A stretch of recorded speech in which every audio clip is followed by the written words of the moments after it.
To our handicapping extraordinaire segment with Peter Loshak of Sportsbook Review TV and SBRforum.com, sportsbookreviewforum.com.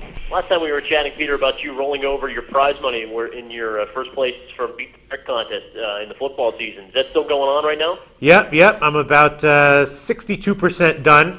So it'll probably be going on for a couple more weeks with baseball. I'm making a lot of basic minimum 1-unit bets on a lot of baseball totals and stuff like that.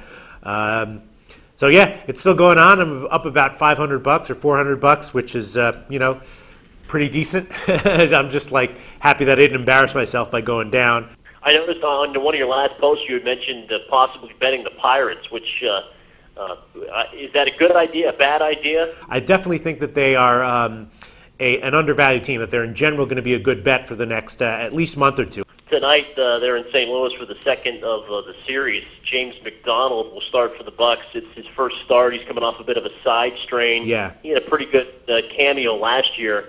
I have no idea about the pitcher that's going for the Cards tonight. What do you make of this? The St. Louis pitcher is someone I'm really high on. Kyle McClellan, he's had 200 relief appearances in his career, but he had a great spring. He was actually 4-0 with an ERA under 1 in spring training.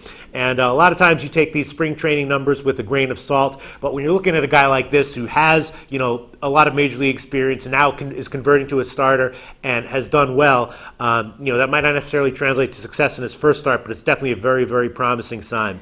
So this is not the game where I would be looking to bet on Pittsburgh and fade St. Louis. I think St. Louis is an overrated team. They've got Pujols, but then the drop after him is pretty steep. So normally I would love to be betting the Pirates here, but because of the starting pitching matchup, I don't think I will. Mets and Phillies tonight.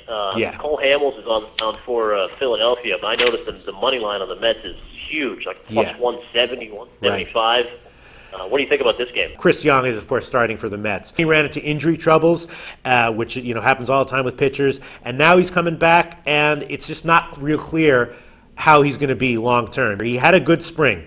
He had an ERA under 2 over 25 innings, so that's encouraging, but his strikeout to walk ratio was only 13-7, which is not great. I say the jury's still out on Chris Young, and I'll definitely be looking closely in his next couple starts for signs as whether he's a fade on, a fade or a bet on.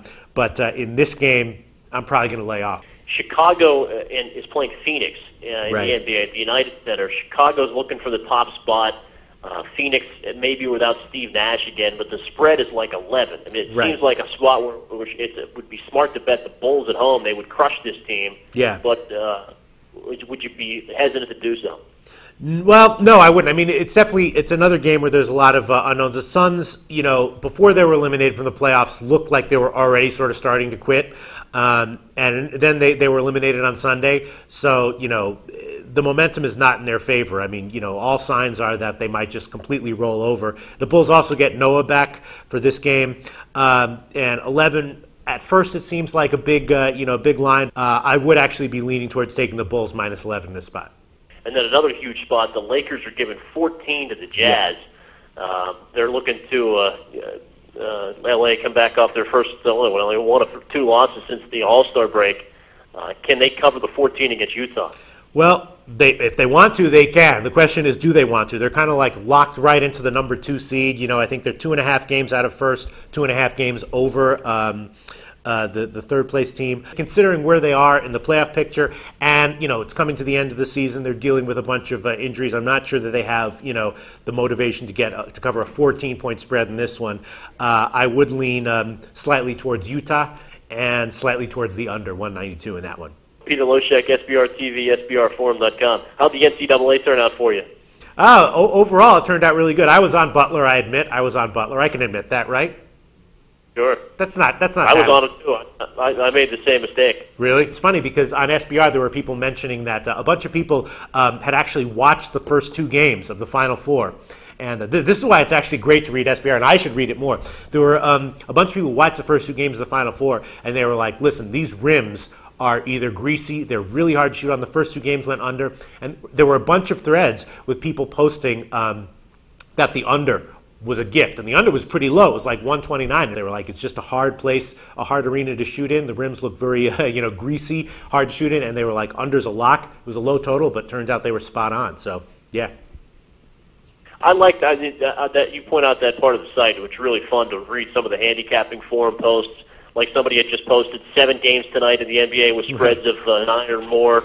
And you get some conversation going. Welcome back, NBA. Guys thinking of taking teasers, 3-team teasers, and it just gets good conversation. Yeah, it definitely is. I mean, you have to be careful because there's an enormous amount of guys on this forum who have no idea what they're talking about, right? Huge amount. You have to be very, very careful, those guys. But the guys who do know what they're talking about really do have valuable information. You know, they kind of do research. I mean, you can't possibly do all the research that would be valuable to you on your own. And it's a great shortcut, especially when you start to learn what kinds of things to look for in posts so people know what they're talking about and which of the posters sort of repeatedly have good information.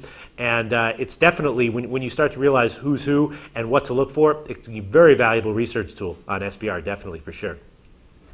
Peter, always a pleasure. Look forward to it next week. Thanks. Speak to you next week.